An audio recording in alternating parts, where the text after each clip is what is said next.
خبر يزعل بصراحة، والله العظيم خبر يزعل. قمت الصبح النهاردة، اللي هو امبارح بالنسبة لكم، انا هنشر الفيديو ده بكرة، حد بعت لي بيقول لي الحق ابراهيم عيسى مات. فبصراحة انا دخلت اشوف، هوريكم انا بقى الفيديو ده اخباري يا جماعة، يعني ملوش دعوة بقى، لا يعني هو اخباري بس، حلو كده. وهقول لك الوفاة كانت ازاي وايه اللي حصل له وقال ايه بعد ما مات. ده صفحة منزلها اهوت، مصري اصيل ولا معرفش مين اهي، الصورة كاملة عشان إنا لله وإنا إليه راجعون. أقرأ لك الخبر. وفاة الإعلامي والمفكر إبراهيم عيسى عن عمر يناهز 60 عاما، ندعو له بالرحمة. هو الغريب بقى إن التعليقات، يعني البتاع جايب 3400 لايك، فأغلبهم ضحك، و6000 تعليق. مش عايز أقول لك، مش هبالغ يعني، مش هبالغ، لكن نصهم بيدعوا عليه، ده ما كانش كلهم يعني. ده اول حاجه نزلت، انا خليك معايا عشان تعرف صحه الخبر، بس يعني كان حقيقي ولا بجد اصلا. الصفحه اللي بعدها حد تاني برضو منزل وفاه الاعلامي، وفاه الاعلامي ابراهيم عيسى في حادث اليم ادى الى وفاته، انا لله وانا اليه راجعون. واحد كاتب له اللهم صيبا نافعا، معرفش ده ايه علاقته بالموت. اللي بعده، خش على الخبر اللي بعده، حد تاني صفحه مشهوره، علي تقي مش عارف ايه كده اهو، وفاة الإعلامي إبراهيم عيسى يناهز نفس الخبر الأولاني بس صفحة تانية موثقة برضه. المهم يعني الموضوع انتشر يعني، بس يعني بس ده حد أنباء عاجلة. حلو، أنباء عاجلة دي، أنباء عاجلة. نشوف الأنباء العاجلة هنا، بقول لك أنباء عاجلة عن وفاة الإعلامي إبراهيم عيسى أثر حادث، يعني حادث أكيد حد شاف، أكيد حد وداه المستشفى، أكيد حد شاف وراح معاه وأنقذه. مات من حارب الإسلام بالأعمال الفنية. ماذا أنت بفاعل عند إغلاق باب القبر؟ على فكرة مش ده الغريب، يعني الإشاعات دي بتطلع عند أحداث معينة كده. يعني هما في كذا حد من اللي كانوا بيشكروا في إبراهيم عيسى هو منزل الخبر. يعني مش هقول لك حد بيكرهه ولا الكلام ده، لا، هو ربطوا خبر وفاته بالفيلم بتاعه. يعني هو واحد مات، ما خلاص ايوه مات يا عم، ليه لازم تعرفني تقول لي ان هو اللي اشترى البيت الفلاني؟ يعني عايز تعرفني املاكه؟ طب ما خلاص، ما هو مات مثلا يعني. لا، ده لازم يعمل لك ابراهيم عيسى الذي كتب اخر فيلم له هو الملحد، وجاب مليارات الدولارات و10,000 مليون دولار في ايامه الاولى. دي من الاعلانات الرخيصه اللي بتتعمل. وبعدها بيومين او يوم، معرفش، يومين غالبا، يعني الاخبار دي نازله من يومين وهو نازل النهارده صرح ان هو على قيد الحياه. هو انا قاعد في بيتي، لا بيا ولا عليا، هجيب لك الخبر بتاعه اهوت. الصحفي عادل،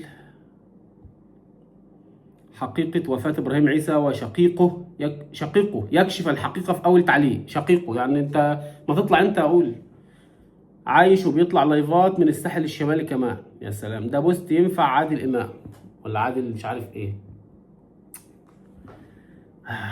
مش بقول لك خبر يزعل. بص، ده واحد بقى اللي نزل الأشاعة. لا بلاش ده، خلينا في اللي قال لك اشاعه وفاه ابراهيم عيسى ابو حمالات، وبعدين يطلع يقول لك انا ما متش. طب ماشي، بس الغريب ان اشاعه وفاته نفس اللي قلته دايما بالظبط، بتطلع في اوقات معينه، يعني اعلانات رخيصه زي ما قلت لك. الساعات اللي فاتت دي السوشيال ميديا اتقلبت على خبر وفاة ابراهيم عيسى، بس الحقيقه الكلام ده بقول لك اتوثق الدنيا في مقلوبه، ده اكتر بقالهم من يومين مصدر يعني، يوم ومصادر، ده النهارده عشان اشاعه الساعه عدت ومش 12 عشان دي كده بقى اساسا يومين. في مصادر بس مكرره بطلوا تتابع بس المصادر. كلام، وطي التليفون ده. ابراهيم عيسى بخير، شائعه وفاته، هو يعني عاش مات. انا هتكلم عن نفسي، والله والله والله لا اتمنى له الموت على ضلال. يعني اتمنى من الله، ادعو ربي سبحانه وتعالى ان يهديه بس. يعني مش هيكون زي اللي قتل الانبياء. حلو. فانا اتمنى له انه ما يموتش الموتة اللي ماتوها قتلة الانبياء. فربنا يهديه. يعني هو مات دلوقتي، مات بعدين، اليوم اللي بيعديك بينقص من عمرك. يعني بكره نقص من عمري، يعني انا زاد عمري يوم ونقص يوم في نفس الوقت. لان عمرك مكتوب يا ابراهيم ويا صبحي ويا فلان. هنموت وهتتسأل على كل حرف قلته وعلى كل كلمة كتبتها. هتتسأل، ما تستعجلش. الخبر ده كاذب، بكره هنلاقي خبر الله اعلم. انا انت كنت قلت زمان ان القبر الفارغ اكثر عبرة من القبر اللي فيه جثة. يعني لما تروح المقابر كده استشعرها كده، وتروح تدفن حد، ربنا يدينا ويديكم طولة العمر ويحفظ اهلنا واهلكم. لما تحضر جنازة وتروح المقابر كده، ركز على القبر الفارغ اللي ما فيهوش حد في المنطقة اللي انت فيها كده. القبر اللي فيه فلان خلاص عرفنا ان ابراهيم دخل القبر واتقفل عليه خلاص كده، ما. لكن القبر اللي مفتوح جنبه ده اهو ممكن يكون قبرك انت، محدش عارف. انا حضرت واقعة في بناء مقابر، صاحبها اللي بيبنيها، يعني صاحبها اللي دافع وجاب ناس تشتغل، وكنت انا موجود. وبيبني المقابر، قبل ما تخلص المقابر، يعني هو عملها على اساس ما عندوش مقابر، ما عندوش، اشترى حته ارض داخل المقابر وبنوها وعملوها واسسوها وعشان تبقى دي بتاعت عيله فلان يعني. مات الراجل وهو الناس بتبني، دفنوه في تراب الصدقه. تعرفش يومك امتى. هتتسأل النهارده بكره جاي لك يوم.